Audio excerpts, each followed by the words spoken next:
हाँ जी, स्वागत है आप सभी का आपके अपने YouTube channel sky chemistry classes में। और आज की इस क्लास में अपन देखने वाले हैं फाजान्स के नियम। अपन ये देख चुके हैं कि किसी सहसंयोजी आबंध में प्रतिशत आयनिक लक्षण जो है वो कौन से फॉर्मूले की सहायता से ज्ञात करते हैं। अब अपन ये देखने वाले हैं कि किसी आयनिक आबंध में सहसंयोजी लक्षण जो है वो कैसे बढ़ते हैं और कैसे कम हो जाते हैं। वो कौन कौन से कारक हैं जो किसी आयनिक आबंध में सहसंयोजी लक्षणों को प्रभावित करते हैं, उन सब की यहाँ चर्चा करने वाले हैं। तो आप यदि चैनल पे नए हैं तो चैनल को सब्सक्राइब कर लें, बेल आइकन को प्रेस कर लें ताकि वीडियो अपलोड होते ही नोटिफिकेशन आपको मिल जाए। चलिए आज की क्लास की शुरुआत करते हैं। फाजान्स के नियम क्या करते हैं। फाजान्स के नियम आयनिक आबंध में सहसंयोजी लक्षण, आयनिक आबंध में सहसंयोजी लक्षण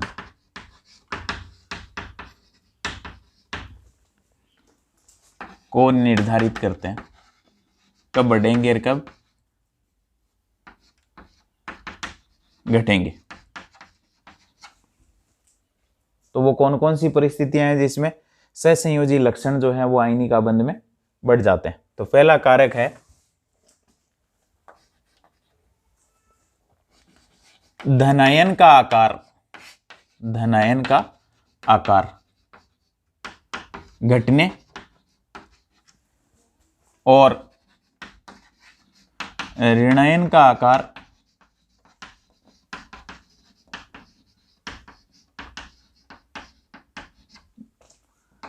बढ़ने के साथ सहसंयोजी लक्षण बढ़ते हैं।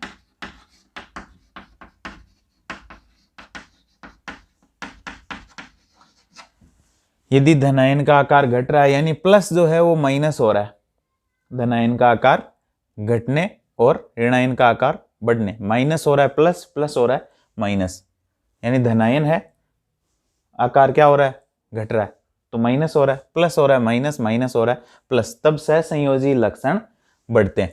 धनायन का आकार घटने और ऋणायन का आकार बढ़ने के साथ। जैसे मैं यदि बात करूं lithium chloride, lithium bromide, lithium fluoride और लिथियम आयोडाइड, तो इसमें धनायन तो सेम आकार का है, धनायन में कोई चेंज नहीं है, लेकिन ऋणायन का आकार देखो बढ़ रहा है। इसका मतलब इसमें सहसंयोजी लक्षण आयोडाइड आयन सबसे बड़े आकार का, फिर ब्रोमाइड, फिर क्लोराइड और फिर फ्लोराइड, तो सहसंयोजी लक्षण देखो इस क्रम में बढ़ेंगे। लिथियम आयोडाइड सबसे ज्यादा सहसंयोजी होगा और लिथियम फ्लोराइड सबसे कम सहसंयोजी होगा, यानी इसमें आयनिक लक्षण सबसे ज्यादा, इसमें आयनिक लक्षण सबसे कम होंगे। ये हो जाएगा सहसंयोजी लक्षणों का बढ़ता क्रम। तो सहसंयोजी लक्षण बढ़ेंगे तो आयनिक लक्षण जो है वो घटते चले जाएंगे। सबसे ज्यादा सहसंयोजी ये होगा, सर्वाधिक सहसंयोजी इनमें, और ये हो जाएगा सर्वाधिक आयनिक। आयनिक लक्षण इसमें सबसे ज्यादा होंगे। यह तो बात हुई ऋणायनों का आकार बढ़ने के साथ सहसंयोजी लक्षणों में वृद्धि होती है, तो ऋणायनों का आकार। अब अपन कह रहे हैं कि धनायन का आकार घटने के साथ, तो धनायन का आकार जो है वो अप टू डाउन बढ़ता है। तो लिथियम, सोडियम, पोटेशियम, रुबिडियम और सीजियम, इसके साथ ये ले लेते हैं अपन क्लोराइड, ये क्लोराइड, ये क्लोराइड, ये क्लोराइड और ये क्लोराइड। अब की बार क्या है, धनायन का आकार जो है वो इधर से इधर चलने पर घटता है। लिथियम सबसे छोटे आकार का धनायन है, यानी क्लोराइड तो सबके सेम है, लेकिन लिथियम सबसे छोटे आकार का धनायन है, तो लिथियम क्लोराइड जो है, तो क्लोराइड आयन का यहाँ कोई रोल नहीं होगा लक्षणों को निर्धारित करने में।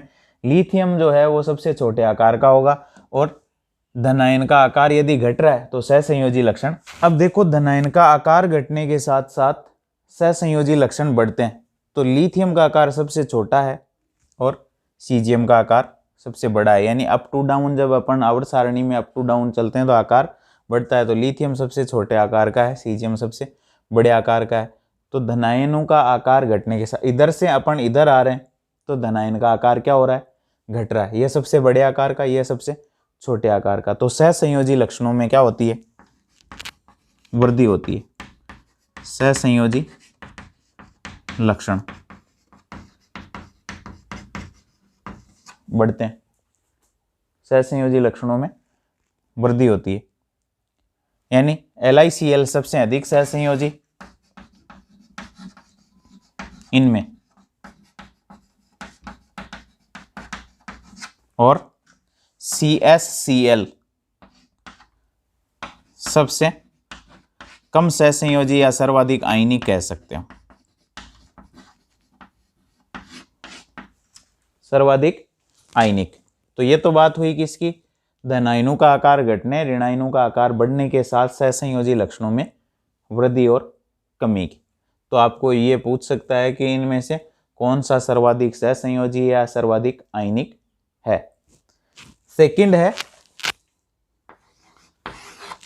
धनायन और ऋणायन पर आवेश की मात्रा। धनायन एवं ऋणायन पर आवेश की मात्रा बढ़ने के साथ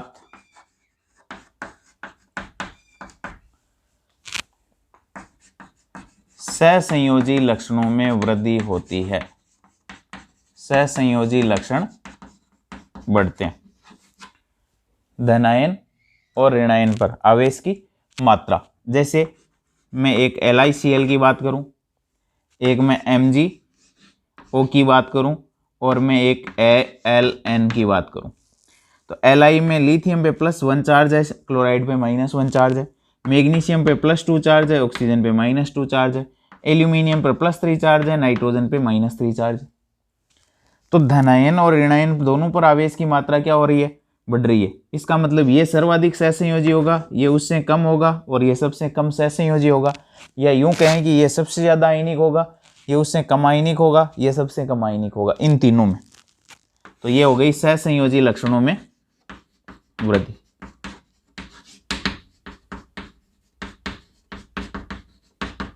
सहसंयोजी लक्षणों में वृद्धि। धनायन और ऋणायन पर आवेश की मात्रा बढ़ने के साथ साथ आयनिक आबंध के सहसंयोजी लक्षणों में वृद्धि होती है। तो इस पे चार्ज जो है सबसे ज़्यादा है, इस पे सबसे ज़्यादा कम चार्ज है। तो ज़्यादा चार्ज वाला ज़्यादा सहसंयोजी, कम चार्ज वाला कम सहसंयोजी लक्षण रखता है। तो यह तो बात हुई दो कारकों की। थर्ड देखते हैं। अब देखो थर्ड वो कारक देखते हैं फाजांस नियम के अंदर जो आयनिक आबंध के सहसंयोजी लक्षणों को प्रभावित करता है। वो कारक है समान आकार और समान आवेश वाले धनायनों में से उस धनायन की ध्रुवण क्षमता अधिक होती है जिसका इलेक्ट्रॉनिक विन्यास क्षार धातुओं और क्षार मृदा धातुओं के धनायनों के इलेक्ट्रॉनिक विन्यास के बजाय संक्रमण धातुओं के इलेक्ट्रॉनिक विन्यास के समान होता है। तो मैं इसको एक बार लिख देता हूं। समान आकार और आवेश वाले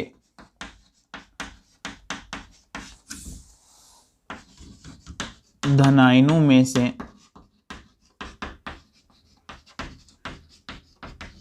उस धनायन की ध्रुवण क्षमता जो है वो आगे देखेंगे क्या है, पोलराइजिंग पावर। उस धनायन की ध्रुवण क्षमता अधिक होती है जिसका इलेक्ट्रॉनिक विन्यास क्षार धातुओं यानी वर्ग संख्या 1 या क्षार मृदा धातु के धनायनों की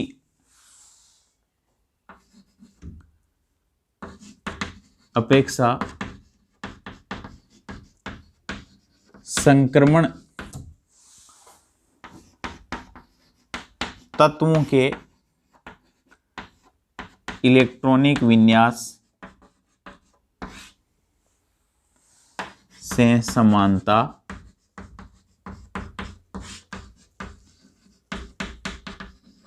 रखता है।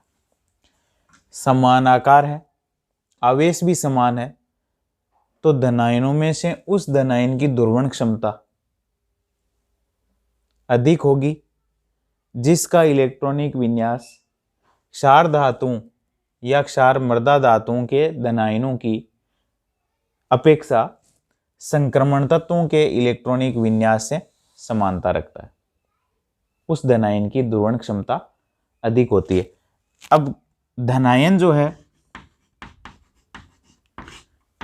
आकार घटने के साथ उसकी दुर्वहन क्षमता बढ़ती है, यानी वो ऋणायन के आवेश अब्र को क्या कर देता है, विकृत करता है और उसके इलेक्ट्रॉनों को साझे में लेने का प्रयास करता है। जैसे ये धनायन है, ये बड़े आकार का ऋणायन है और इसके अंदर जो है माइनस चार्ज केंद्रित है, एक जगह मौजूद है। जैसे ही धनायन जो है वो ऋणायन के पास पहुंचता है तो धनायन जो है वो छोटे आकार का इस ऋणायन के आवेश अब्र को, जो एक जगह केंद्रित ऋणावेश है, उसको बांटने का प्रयास करता है और ये पॉजिटिव, इसका नेगेटिव एक सिरे पर चला जाता है और दूसरे सिरे पर क्या उत्पन्न हो जाता है, पॉजिटिव चार्ज। यानी ये धनावेश जो है इस ऋणावेश को किसी एक सिरे की ओर केंद्रित करने का प्रयास करता है। तो मैं इसको यूं भी दिखा सकता हूं कि ये पॉजिटिव और ये नेगेटिव। तो धनायन के कारण ऋणायन के अंदर क्या उत्पन्न हो गई, ध्रुवता उत्पन्न हो गई। यदि इस साइड नेगेटिव आ गया तो उधर पॉजिटिव होगा। ये कहलाती है दुर्वहनता या दुर्वहन क्षमता धनायन की, दुर्वहन क्षमता।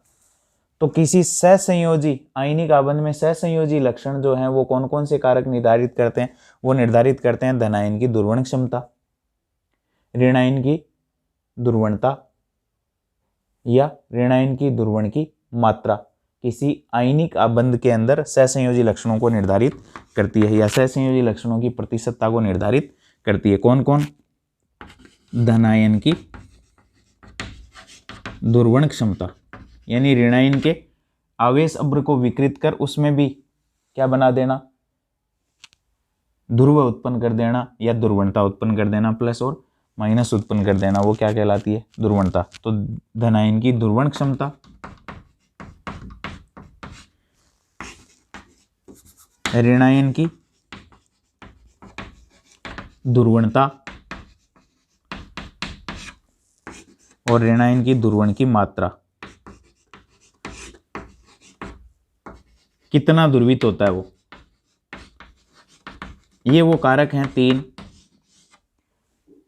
जो किसी आयनिक आबंध में सहसंयोजकता के प्रतिशत को निर्धारित करते हैं कि धनायन जो है वो ऋणायन की को कितना दुर्वित कर सकता है, धनायन की दुर्वहन क्षमता कितनी है, यानी इसमें प्लस और माइनस कितना उत्पन्न कर सकता है।